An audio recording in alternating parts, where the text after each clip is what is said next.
Welcome to the Oracle Show, Tasty Treats with Teachers. We're interviewing teachers. Hey. Now, today is a very special event because I have the wonderful Miss Beare here. Hi. Hi. Nice to be here.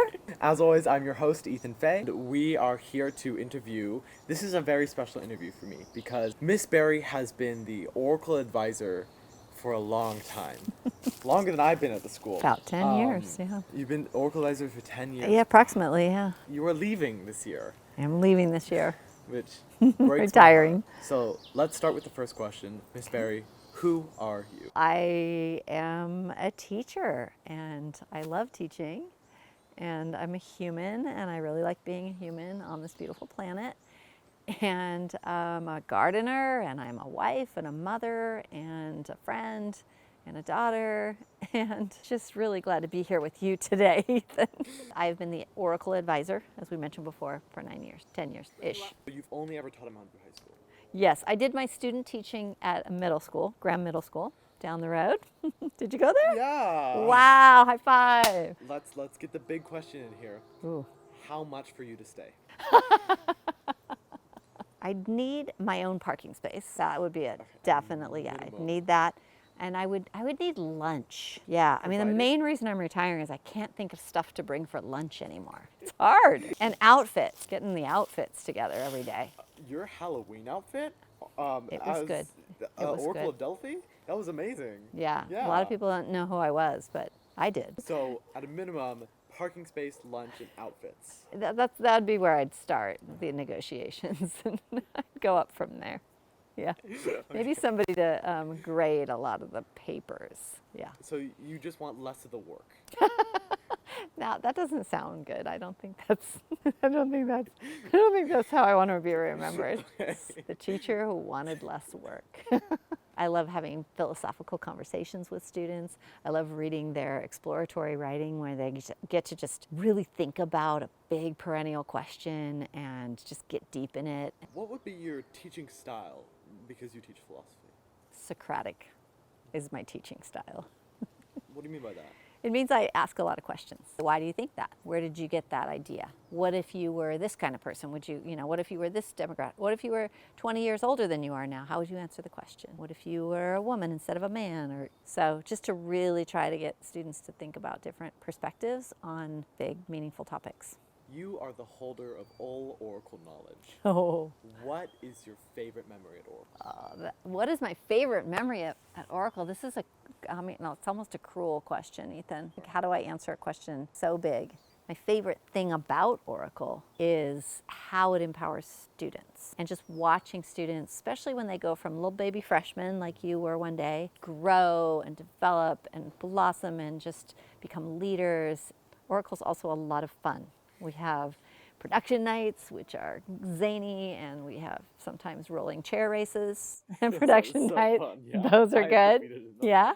Many snacks, dinner time conversations.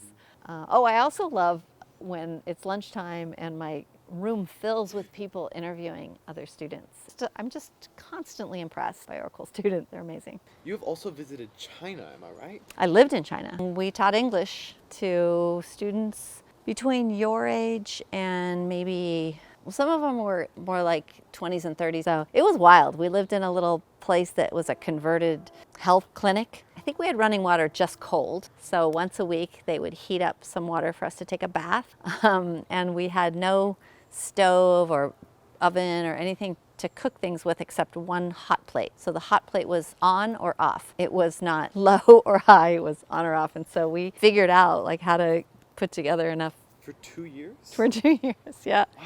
We had to pretty much go to the market every day because we had no refrigeration. So we would go and buy things and cook for ourselves. Yeah, it was crazy. And it was all by bicycle. Nobody had cars back then. Best thing was all the adventures we took when we had time off. So we had a really generous amount of time off in the winter and then again in the summer. And we just would get on trains and go traveling everywhere. We visited, lots of touristy places too, but mostly we tried to look for places that the average tourist wouldn't know about. Do you know Chinese from that or no? 我来自我介绍一下，我叫 Amy Beare， 我家有4个人，我是老师，我爱你。Do you know what that means? No. I love you. Miss Beare, I love you too. This is Repeat after me. 我爱你。我爱你。There you go. There you go.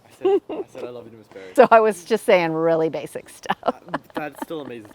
We didn't learn to be conversant, but we learned to survive really well and travel. Miss Berry, Yes, Ethan. this show is called Tasty Treats with Teachers for a reason. I'm gonna go bring out your treat. Do you remember what you asked for? I mean, I know what I would always ask for, and that would be that whatever you made needed to involve chocolate. To me, it's not really a treat if it doesn't have chocolate. Other people can enjoy lemon and Mr. Woodmark. vanilla cake. What's that? I don't even know what that is. It's like a non-cake. It's like an invisible cake. This looks so good. It looks very rich, very chocolatey. It's like a brownie. Really good. First time? Yep. It's amazing. You could be a baker. You're gonna have to tell me. What are you gonna miss about teaching? I'm gonna miss the interaction with students. It's just the best. I'm gonna miss all the vocabulary they teach me. So for example, Oh no. I learned about the drip the other day. And then when I looked it up, I found out it was from 2018, so I was a little behind on that one. But anyway, yeah, I will miss the quirky way that students express themselves verbally and in writing. Do they do that in writing? Well, no. He was dripped out. Not the slang part, but just the unique way of saying things. And this is dedicated to the past, present, and future students of Oracle. What is one message you could say? Past, present, and future students of Oracle. Here's my message to you. There's no democracy without a free press. Keep it up. Never stop. Amazing. Miss Berry, thank you so much for coming on to Tasty Treats with Teachers. It's been a pleasure. And a pleasure. Yes. Thank you. Okay. Yay. Thank you for coming and tuning in to Tasty Treats with Teachers. We have done one with Mr. Widmark. We have done one with Miss Johnson. This is our latest one. I will see you next time.